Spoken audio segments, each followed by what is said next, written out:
Claire, tulungan mo ako mag-review. Kasi kailangan ko naman sa box.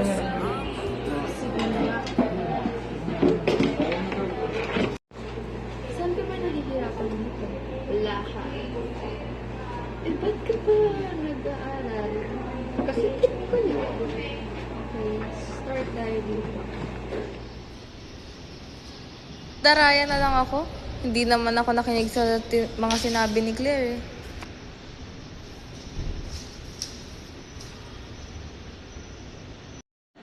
Savannah, lumabas ka. Mag-usap tayo. Bakit mo yan ginawa? Hindi ko yung kasalanan. Binigay sa akin ni Claire.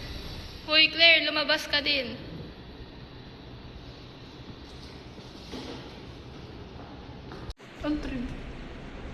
Savannah, totoo ba yun?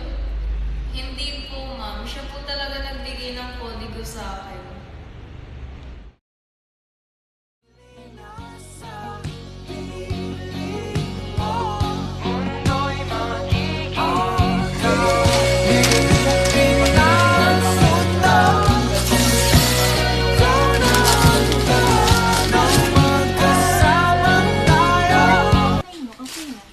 Ate, hindi ba ako kapit?